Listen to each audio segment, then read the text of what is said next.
भी ठीक नहीं हो रहा था, तभी भी ठीक नहीं हो रहा था। आंटी लोग भी आजू बाजू के बहुत पूछे मुझे, बेटा तुम्हें खाना खाने का मन भी नहीं करता था मुझे। रूथ मुझे ला के देती थी बिस्तर पे खाना, मम्मी बोलती थी खा ले, तो खाई मैं उस दिन कैसे कैसे। मेरे को बहुत बुखार हो गया था, पूरा मेरा शरीर पूरा गरम, ठंडा हो ही नहीं रहा था ना। आंटी ने भी, सलोनी आंटी ने बोला, वहाँ की सिस्टर सलोनी आंटी, उन्हें डॉक्टर है वो मुझे टैबलेट्स ला के दी। मैं कितना 3 टैबलेट खा ली तभी भी मुझे ठीक ही नहीं हो रहा है। फिर सलोनी आंटी भी बोलती क्या हो गया तुझे, प्रार्थना करके टैबलेट दिया तभी भी तू ठीक नहीं हो रही है, तेरे को गर्मी आना चाहिए, 2-3 ब्लैंकेट ले ले अपने ऊपर। मैंने ब्लैंकेट भी लिया 2-3 अपने ऊपर, तभी भी मुझे गर्मी ही नहीं हो रहा है, मुझे गर्मी पसीना ही नहीं आ रहा है, सिर्फ पूरा शरीर पूरा गरम से पूरा गरम हो गया था मेरा। अब मम्मी भी बेचारी बहुत डर गई थी, मम्मी ने भी बहुत प्रेयर किया, रूथ लोग ने भी प्रेयर किया मेरे लिए, और मैरी ने भी प्रेयर किया, आंटी लोग ने भी प्रेयर किया। एक आंटी है, उनका नाम तो नहीं पता, वही हमें लेके गई थी साथ में। एक आंटी है, थोड़ी ये हाइट में कम है और थोड़ी सावली सी आंटी है, अब हमारे चर्च में भी आती है, बोलती है, आई गई इस बार। तो वो आंटी आई रात को, कितना 10 बज रहे थे रात के, रात को आंटी आई, मुझे बोली बेटा उठ। मैं सोई थी, उठ भी नहीं पा रही थी मैं। फिर मुझे रूथ ने हेल्प किया उठने के लिए, उठ जा करके प्रेयर करेंगे। आंटी ने बोला प्रेयर करेंगे, बाइबल खोलो।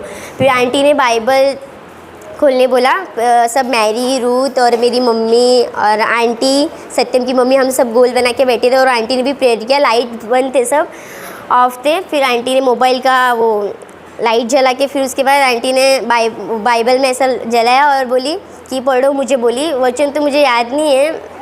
आंटी ने मुझे बाइबल में बहुत सारे वचन सुनाए और आंटी ने बोला देखो हमें हार नहीं मानना चाहिए, ऐसे टाइम पे हमें हिम्मत रखना चाहिए, प्रभु को प्रेयर करते रहना चाहिए, बाइबल पढ़ना चाहिए। मुझे ये नहीं पता था कि मतलब बीमारी के टाइम में ऐसा बाइबल पढ़ना चाहिए।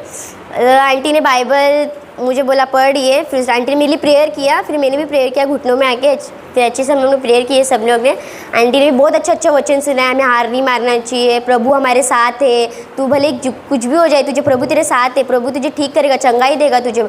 आंटी ने बोला ऐसा, वो आंटी का वचन भी मुझे बहुत सुंदर लगा। आंटी फिर बोली, प्रेयर की मेरे लिए, वचन सुनी, उसके अंदर थोड़ा आराम की। फिर बाद में मुझे वॉशरूम आई, मैं खुद ही चलने लगी, मतलब वचन सुन के, इतनी वचन में इतनी ताकत है, मेरे को विश्वास ही नहीं था कि इतना वचन में भी इतनी ताकत हो सकते हैं। एंड मैं जैसे वॉशरूम गई, रूथ बोली मैं आऊँ तेरे साथ, मैंने बोला नहीं मैं चली जाऊँगी अकेले। मैं अकेले, आपको यकीन नहीं होगा मेरे बातों पे, आपको लग रहा होगा झूठ है, सब झूठ नहीं है, ये सब सच है। मैं अकेले वॉशरूम गई, एकदम मतलब वो फ्रेश फील होने लगा, मुझे पसीने भी आने लगे। फिर मैंने मुंह धोया अच्छे से, मतलब फ्रेश, मम्मी से बातें करने लगी, रूथ से बातें कर, सब लोग से अच्छे घूमने लगी इधर उधर।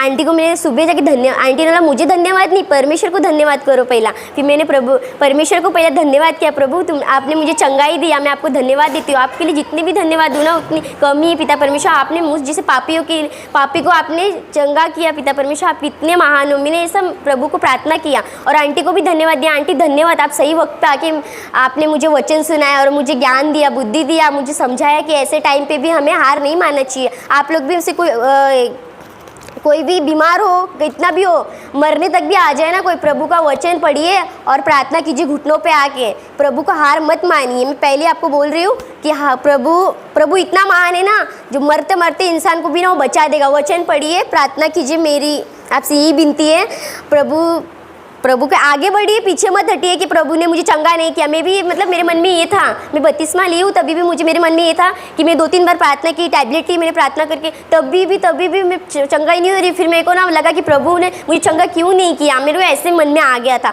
पर नहीं, आंटी ने सही वक्त पे आके मुझे हर एक बात सिखाया प्रभु के बारे में। हमें वचन पढ़ना चाहिए, हमें जितना भी संकट आए, कुछ भी है, हमें वचन पढ़ना छोड़ना नहीं चाहिए। हमें वचन दिन रात पढ़िए, जब वक्त मिले तब पढ़िए वचन में। मैं आपसे यही विनती करती हूँ, मेरे लिए प्रार्थना कीजिए, मैं प्रभु के संग आगे जाऊँ।